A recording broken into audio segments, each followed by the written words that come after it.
our fight is still the same. We have to stand up against racism. We have to speak the plain truth about xenophobia and anti-immigrant bigotry. It's part of a strategy for when you're expecting everyone's life to get harder, get them to put the blame somewhere else. 1, 2, 3, 4, deportation, no more. 5, 6, 7, 8, Britain is a racist state. Pretty, despairing? Pretty demoralised when the Brexit vote came in, and sort of saddened by the rise in hate crime. I've been to Calais quite a few times now, just in groups from Cambridge, taking aid and sort of food and clothing to the warehouse just outside Calais. There's 10,000 people there, 70 people arriving every day. There's not enough food, there's not enough clothes, there's not enough adequate shelter.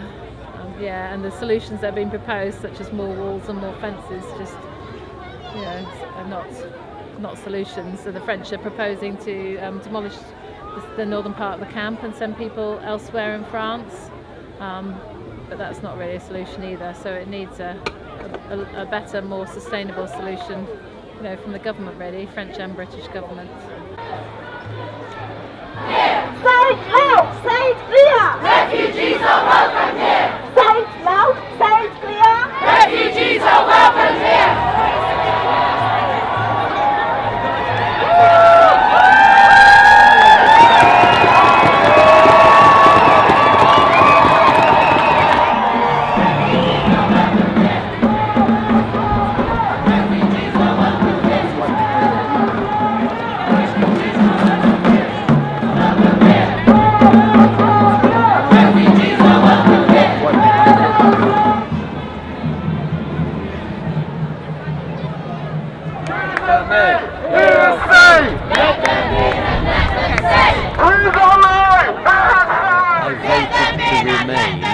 Basis that it was going to be a lot more dangerous for us and for the world if we left, and we can already see the consequences in Britain, the promotion of racism, the attacks on particularly Eastern Europeans, as in my opinion the fruit of the racist campaign that was used to get a lot of people to vote for Brexit.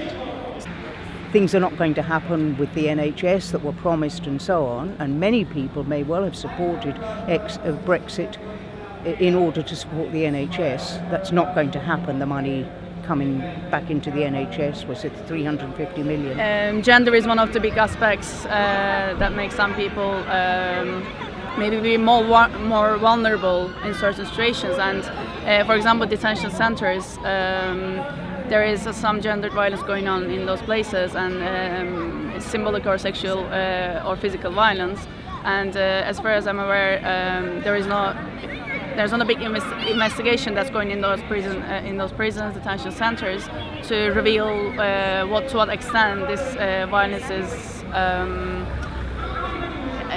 affects women.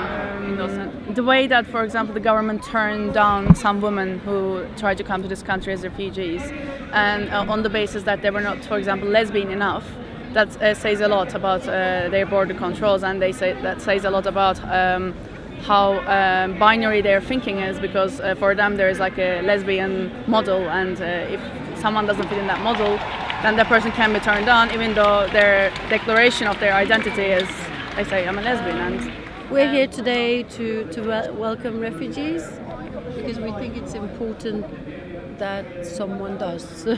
So we wanted to be part of this. You came all the way from Brighton. Maybe yes. I am. How are things in Brighton? Brighton, it's great city.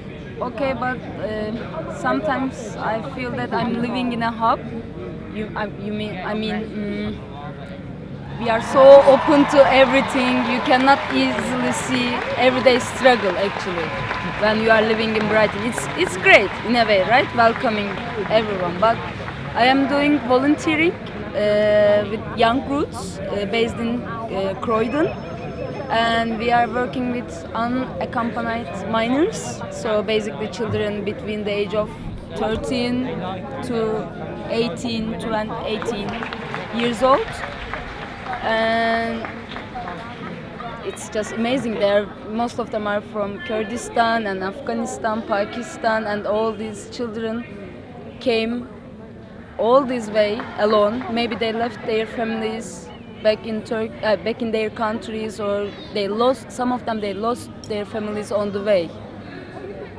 But still, you see them, you see their amazing energy, you see how they are beautiful, very, powerful, and I think they deserve everything.